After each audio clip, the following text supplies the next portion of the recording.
You must have recently heard that United States under the presidency of Donald Trump has taken significant steps regarding tariffs on Colombia. President Trump announced a 25% tariff on all imports from Colombia, which was set to increase to 50% within a week. And why so? Because Colombia did not allow 2 US military flights carrying undocumented migrants to land in the country. Trump called these refusal a threat to US national security and public safety. If you hear the side of the Colombian president, Gustavo Petro, he said the reason he suspended US deportation flights because he wanted the US not to treat Colombian migrants like criminals. He also imposed 25% tariff on US imports and said it may go up to 50%. So this is how the US-Colombia tariff war started. But then the fact of the matter is, United States is Colombia's largest trading partner. In 2022, 24.5% of Colombia's imports came from the United States. Colombia relies heavily on US goods such as machinery, vehicles, agricultural products like wheat and corn, and technology, which are critical for its economy. The United States is also a major source of investment in Colombia, especially in sectors like energy, mining, and infrastructure. And if you look at it the other way, Colombia is a vital partner for the United States in South America, not only in trade, but also in geopolitical and security matters, such as combating drug trafficking and promoting regional stability. Colombia is a key market for United States goods, particularly in industries like agriculture and manufacturing. The United States also imports crude oil from Colombia, which contributes to its energy needs. But then if you see, Colombia depends on the United States more because it relies on the United States for essential goods, investment, and as a primary export destination. United States, on the other hand, under President Trump, has massive plans, and there is a significant push to prioritize domestic industries including agriculture, manufacturing under America First policy.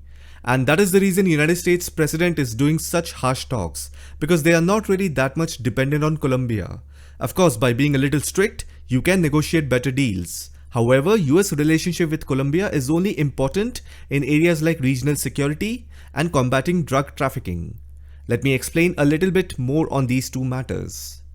If you look at this region of Central America, that is Mexico, Guatemala, Honduras, Nicaragua, Costa Rica, Panama, and Colombia, United States has a major concern in this region in terms of regional stability.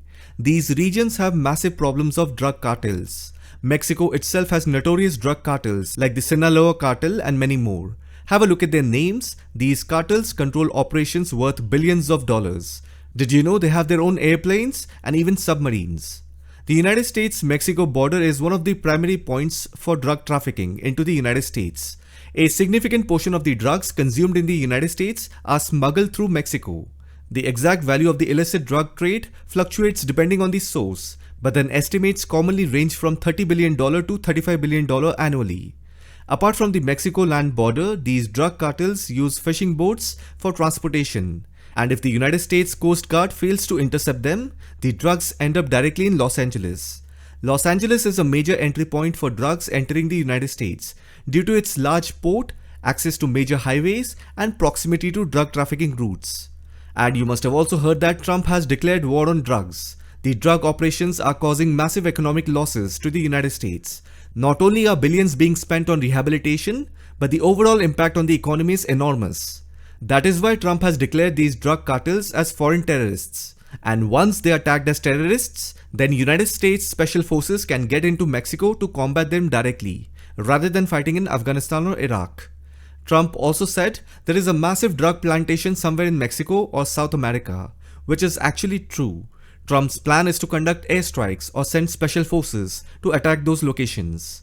So overall, the point is, drugs getting into the United States from Central America through Mexico is a huge concern. The second thing is illegal immigration at the US-Mexico border.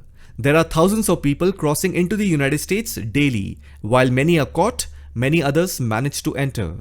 Currently, an estimated 22 million illegal immigrants are in the United States. While not all of them entered through Mexico, the majority did.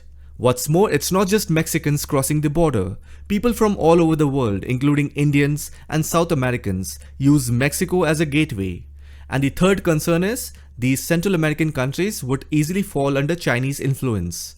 For example, if China provides Panama with a $20 billion loan, There is a possibility that corrupt leaders in Panama might misuse this money for personal gain and hand over control of the canal to the Chinese.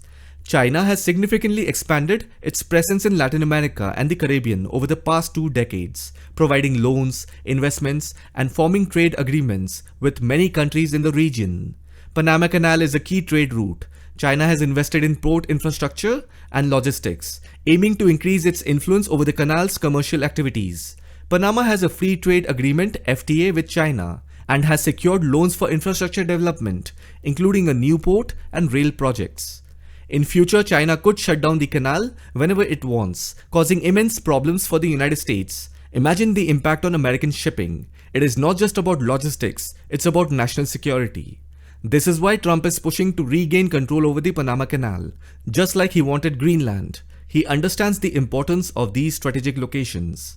People may criticize Trump or call him crazy, but his moves are quite calculated and strategic.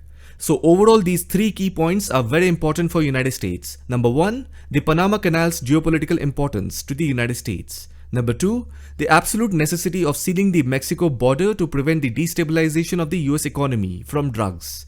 And number 3, the illegal immigration of the US-Mexico border that is happening every single day. So these Central American countries are causing massive regional problems for United States. But then why Colombia is facing the brunt more than anyone else?